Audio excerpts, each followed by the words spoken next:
Hi friends, இப்போ நம்ம என்ன வீடியோ பார்க்க போகிறோம் அப்படின்னா ஐஸ்கிரீம் பண்ண போகிறாங்க எங்கள் பெரியண்ணி. ஸோ அதை எப்படி பண்ணி நாங்கள் அது டேஸ்ட் எப்படி இருக்குது அப்படின்னு சொல்லி நான் உங்ககிட்ட காட்ட போகிறோம். ஸோ எப்படி செய்யணுங்கிறதையும் உங்ககிட்ட காட்டுறோம். ஸோ இப்போ வாங்க நம்ம வீடியோக்குள்ளே போகலாம்.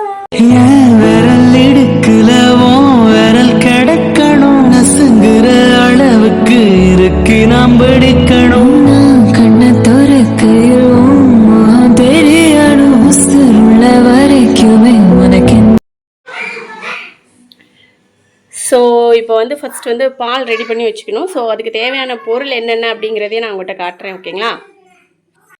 ஸோ ரெண்டே பொருளை வச்சு நாங்கள் வந்து ஐஸ்கிரீம் பண்ண போகிறோம். ஃபஸ்ட்டு வந்து ஐஸ்கிரீம் மிக்ஸு பவுடர் எடுத்துக்கிட்டோம், வெனிலா ஃப்ளேவர் எடுத்துருக்கோம், சீனி. ஸோ இந்த ரெண்டே பொருளில் தான் நாங்கள் ஐஸ்கிரீம் செய்ய போகிறோம். ஸோ வாங்க ரெடி பண்ணலாம், ஒன்று ஒன்றா ரெடி பண்ணலாம். ஓகேங்களா? ஃபஸ்ட்டு வந்து அடுப்பை பற்ற வச்சுக்கணும். ஓகேங்களா? ஆல்ரெடி காய்ச்சி வச்ச பால் தானே. இனிமேல் என்ன பண்ணணும்? ஸோ இன்னும் நல்லா கொதிச்சு வரணும், நல்லா சுண்டை வத்தி வரணும். ஸோ அதுக்கு தான். ஓகேங்களா? என்ன விழுந்துட்டு? எறும்பு விழுந்துட்டு. ஸோ எல்லார் வீட்லேயும் இருக்கே தானே, சீனியில் எறும்பு இருக்குது. ஸோ அதில் எப்படியோ வந்து விழுந்திருக்கும். சரி, அப்படியே இப்படி கிண்டிக்கிட்டே இருக்கணும்.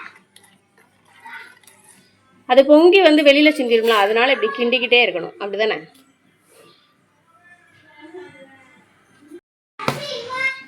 பாலை வந்து நல்லா சுண்டை காய்ச்சி அப்படியே வத்த விடணுங்க. நல்லா உங்களுக்கு நமக்கே தெரியுமா, ஒரு திக்கான பதத்துக்கு வரும்.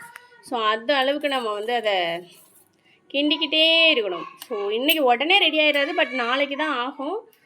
ஸோ ஆனாலும் செய்முறை எப்படின்னு காட்ட வேண்டும் அல்லவா? ஆவி நல்லா பறக்கிறது. எங்களை விட சின்ன பசங்க ரொம்ப வெயிட்டிங்கில் இருக்காங்க, ஐஸ்கிரீம் எப்படா ரெடி ஆகும் அப்படின்ட்டு. இங்கே பாருங்கள், உங்களுக்கே தெரியுதா? அதாவது பால் நல்லா வத்தி வந்திருக்குங்க, நல்லா காய்ச்சி திக்காக வரும், நமக்கே தெரியும்ல.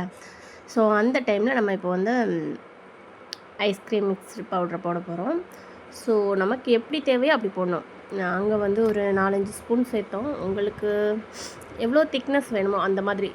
ஓகேங்களா? நல்லா மாவாக வேணும்னா கூட கொஞ்சம் சேர்த்துக்கலாம், சும்மா பரவாயில்ல அப்படிங்கிறப்ப நமக்கு தேவையான அளவு நம்ம சேர்த்துக்க வேண்டியதா. ஸோ ஒரு 5 ஸ்பூன் சேர்த்தோம் நாங்கள். ஓகேங்களா? ஸோ அப்படியே நல்லா அது வந்து கட்டி பிடிக்காத அளவுக்கு நீங்கள் வந்து கிண்டிக்கிட்டே இருக்கணும். ஓகே, பவுட்ரு போட்டதுக்கப்புறம் நம்ம வந்து கிண்டிக்கிட்டே தான் இருக்கணும். ஸோ கொஞ்ச நேரத்துக்கு, அப்போ தான் அந்த இது வந்து நல்லா அப்படியே இதாகும், இல்லைனா கட்டி கட்டியாக இருக்கக்கூடாதுல்ல. அதுக்காக நல்லா மாவாக நம்ம மிக்ஸ் பண்ணி விடணும். ஸோ மிக்ஸ் பண்ணியாச்சு. நெக்ஸ்ட்டு வந்து சுகர் சேர்க்கணும்ல.